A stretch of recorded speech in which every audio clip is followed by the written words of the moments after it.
Intro music. नमस्कार, इस विश्लेषण में स्वागत है। चलिए बिना किसी देरी के सीधे मुद्दे पर आते हैं। जरा एक पल के लिए कल्पना कीजिए कि बैंक खाते में जो पैसा पड़ा है उसे खर्च करने की पूरी आज़ादी किसी के पास हो ही ना। मतलब हर एक लेन देन, हर एक खर्चे पर बारीकी से नजर रखी जा रही है कि उस पैसे को कोई और कहीं और से कंट्रोल कर सकता है और कुछ खास चीजों पर उसे खर्च करने से रोका भी जा सकता है। ये सुनने में भले ही अजीब लगे, लेकिन ये पैसे के भविष्य की एक तस्वीर हो सकती है। आज हम बात कर रहे हैं सेंट्रल बैंक डिजिटल करेंसीज के बारे में, जिसे शॉर्ट में कहते हैं CBDCs।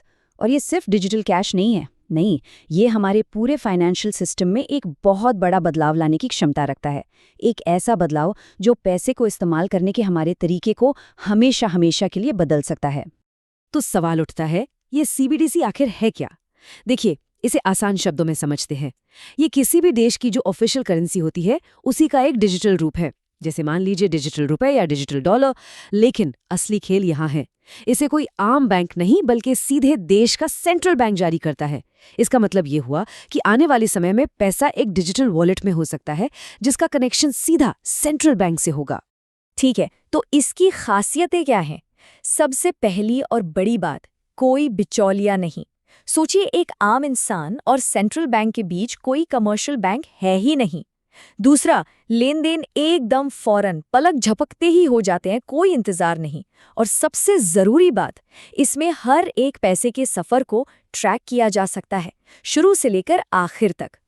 और यहीं से एक बहुत बड़ा सवाल खड़ा होता है, कैश बनाम डिजिटल करेंसी। देखिए, हम सदियों से नकद का इस्तेमाल करते आए हैं, जो हमें एक तरह की प्राइवेसी या गुमनामी देता है। लेकिन क्या CBDCs के आने से ये गुमनामी का दौर हमेशा के लिए खत्म हो जाएगा? यहाँ फर्क बिल्कुल साफ है।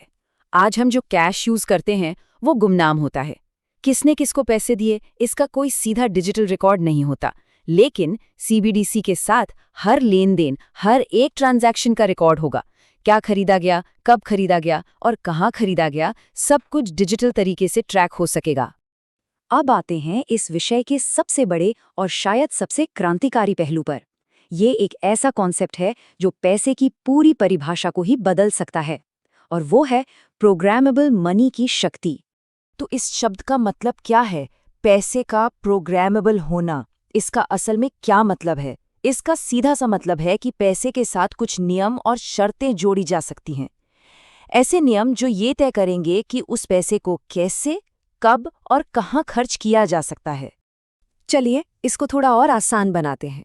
पहली चीज, सोचकर देखिए कि पैसे की एक एक्सपायरी डेट हो, यानी उसे एक तय समय के अंदर खर्च करना ही होगा, वरना वो बेकार हो जाएगा।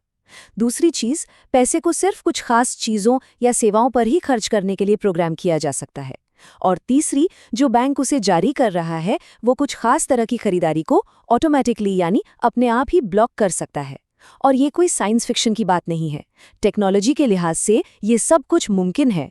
तो ये सिर्फ एक इंसान के वॉलेट तक की बात नहीं है, नहीं, ये पूरे फाइनेंशियल पावर के संतुलन को, उसके बैलेंस को बदलने की ताकत रखता है, जिससे कंट्रोल का पलड़ा किसी एक तरफ बहुत ज्यादा झुक सकता है। आज का सिस्टम कैसा है? हम और आप जैसे लोग कमर्शियल बैंक से डील करते हैं, और फिर ये कमर्शियल बैंक्स सेंट्रल बैंक से, यानी ये बैंक एक बहुत ज़रूरी बिचौलिए का काम करते हैं।